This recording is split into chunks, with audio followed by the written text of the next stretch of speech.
जगन्नाथ जी का भाव स्नान होता है साल भर। भाव स्नान मतलब उनके श्री विग्रह पर जल नहीं डाला जाता, उनके प्रतिबिंब को नवाया जाता है, क्योंकि दारू ब्रह्म है।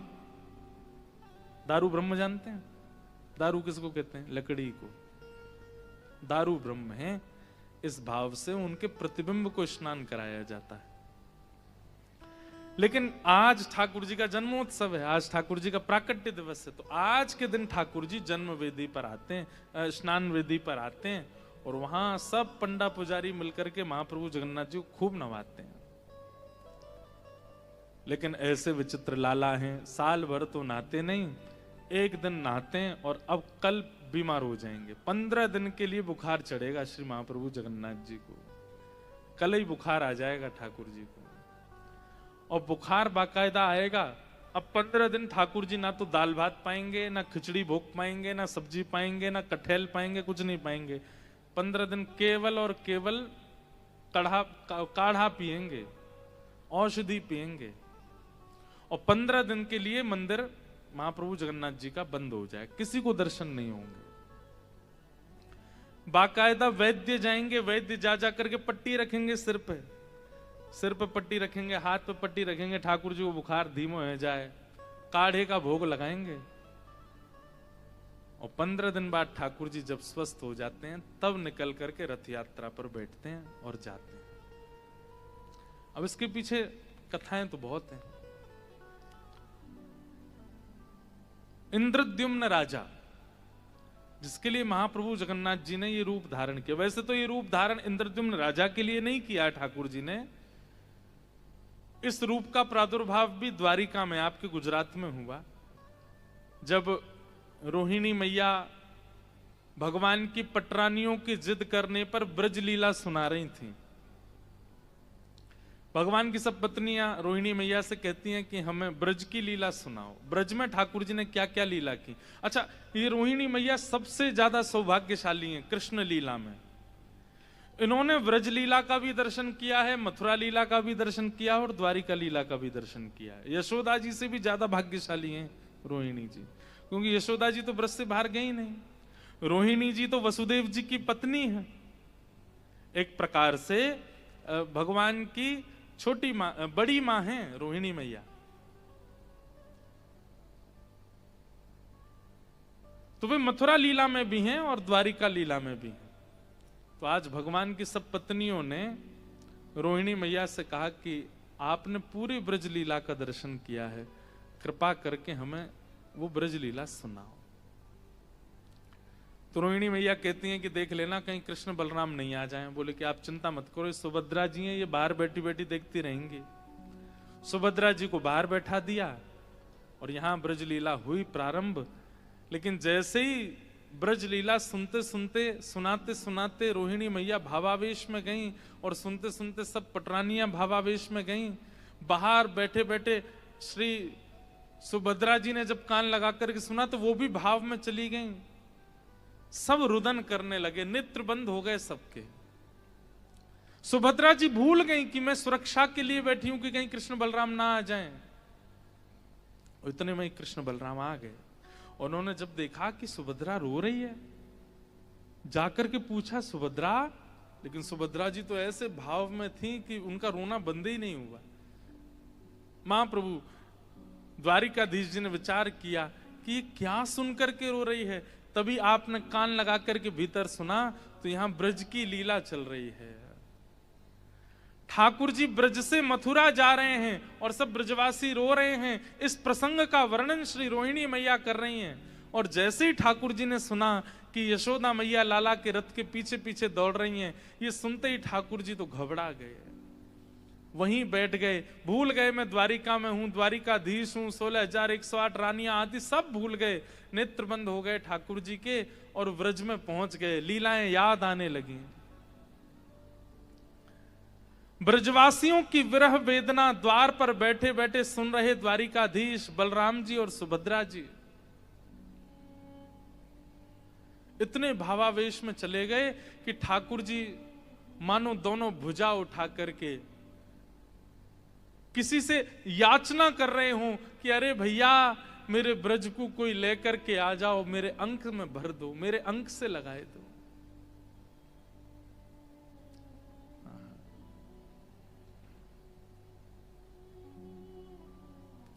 मेरो ब्रज रह गयो है कहीं दूर, मेरी यशोदा मैया रह गई है कहीं दूर। ये ब्रजवासी सब मुझसे दूर रह गए हैं, इन सबन को लाकर के मेरे अंक से भर दो, मेरे अंक से लिपटाए दो। दोनों भुजा उठा करके ठाकुर जी जब रुदन करने लगे तो प्रेम की 10 सीढ़ियां पार कर गए, प्रेम की 10वीं अवस्था पार कर गए। बंधुओं, हम आप सब लोग 1-2 स्थिति ही पार कर पाते हैं। प्रेम का स्वभाव है कि वो विगलित होता है, विगलित मतलब पिघलता है। इसलिए प्रेमी व्यक्ति के नेत्रों से अश्रु गिरते हैं। लेकिन प्रेम की जब 10 अवस्थाएं पार हो जाती हैं तो उसके अश्रु नहीं गिरते, उसका रोम रोम ही अश्रु बनकर के गिरने लगता है, उसका रोम रोम ही एक मोमबत्ती की तरह पिघल जाता है। और महाप्रभु जगन्नाथ जी इतनी वेदना में आ गए, इतने इतने विरह में आ गए द्वारिकाधीश, कि उनके हाथ पिघलने लगे, मुख पिघलने लगा, कर्ण पिघलने लगे, चरण पिघल गए, सर्वांगीण अंग पिघलने लगा। जब इस पिघलती दशा को आकाश में बैठे देवताओं ने देखा, नारद जी से कहा, नारद जी जाइए, ठाकुर जी को रोको, नहीं तो संपूर्ण श्री विग्रह समुद्र बन जाएगा। तब नारद जी दौड़ करके आए और आकर के ठाकुर जी को खूब चेताने का प्रयास किया, लेकिन ठाकुर जी चेतना में नहीं आए। क्योंकि प्रेम की 10वीं अवस्था जब पार हो जाती है तो जिसके ऊपर वो अवस्था आई है वो शरीर से कहीं होता है, पर उसकी मन इंद्रियां कहीं और चली जाती हैं।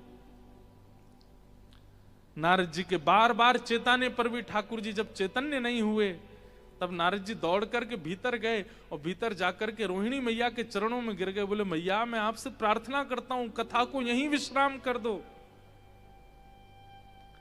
तब रोहिणी मैया शांत हुई। बोले, क्या हुआ नारद? बोले, चलिए बाहर चल के देखिए क्या हो गया।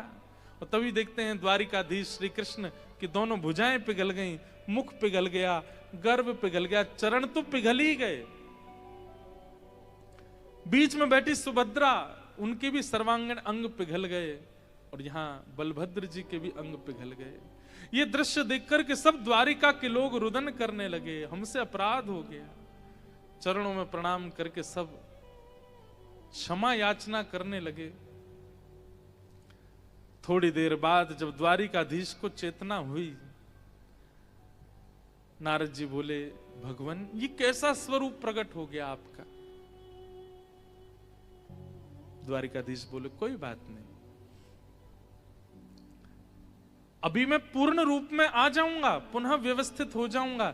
लेकिन नारद, पूरे विश्व को बताने के लिए कि प्रेम की अवस्था कैसी होती है, प्रेम का विरह कैसा होता है, यह स्वरूप मेरा कलिकाल में प्रकट होगा। यह स्वरूप मेरा कहीं जाएगा नहीं, यह स्वरूप पुनः कलिकाल में प्रकट होगा, और बस उसकी प्रतीक्षा करना है। ऐसा कहकर के द्वारिकाधीश तो व्यवस्थित हो गए। और फिर जब कलिकाल में इंद्रद्युम्न राजा हुए, नील माधव भगवान के दर्शन करने की प्रबल इच्छा हुई, तब नील माधव भगवान वहां से अंतर्ध्यान हो गए और उन्होंने आज्ञा करी, राजन समुद्र में कुछ लकड़ियां बहती हुई आएंगी, उनसे तुम मेरा श्री विग्रह निर्माण कराओ, लेकिन शर्त होनी चाहिए कि जो श्री विग्रह का निर्माण करेगा वो बिल्कुल गुप्त रूप में करेगा, उसको कोई देखेगा नहीं। हमें कैसे पता चलेगा कि आपका स्वरूप बन गया? बोले, भीतर से हथौड़ी की छेनी की आवाज आती रहेगी, इसलिए भीतर कमरे में झांक करके मत देखना, बना देना।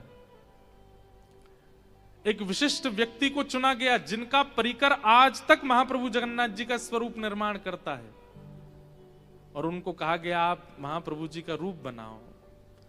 उनके चित्त में ठाकुर जी ने द्वारिका में प्रकट हुआ व्रज विरह का स्वरूप प्रकट कर दिया, ऐसा स्वरूप बनना है। वैसे वास्तविकता तो यह है कि वो बनाने वाले तो श्याम सुंदर का त्रिभंग स्वरूप ही थे, लेकिन छेनी हथौड़ा चलाते चलाते चलाते एक दिन वो भावावेश में चले गए और छेनी हथौड़ा बंद हो गया। जब आवाज आनी बंद हो गई तो इंद्रद्युम्न राजा की पत्नी गुंडीचा व्याकुल हो गई। उसने कहा कि भीतर जो मूर्तिकार है वो छेनी क्यों नहीं चलाता, उसकी कुछ ठोक पीट करने की आवाज क्यों नहीं आ रही है, मैं देखूं तो। और जैसे ही द्वार खोल करके देखा, अधूरे महाप्रभु जगन्नाथ जी बैठे हैं, ना हाथ बन पाए, ना पैर बन पाए, ना मुख बन पाया। ये देख करके इंद्रद्युम्न राजा रोने लगा, लेकिन तभी महाप्रभु जी ने आकाशवाणी करते हुए राजा से कहा, राजन तुम चिंतित मत हो, अब मेरा स्वरूप ऐसे ही रहेगा। और ये स्वरूप तुम ये मत सोचना कि तुम्हारे अपराध के कारण अधूरा है, मेरा यह स्वरूप द्वापर में प्रकट हो चुका है। ये ब्रजवासियों के विरह का स्वरूप है मेरा, ये प्रेम विगलित स्वरूप है। विश्व इसको जगन्नाथ कह करके पुकारेगा। बोलो जगन्नाथ महाप्रभु की। और महाप्रभु जगन्नाथ जी प्रकट हुए।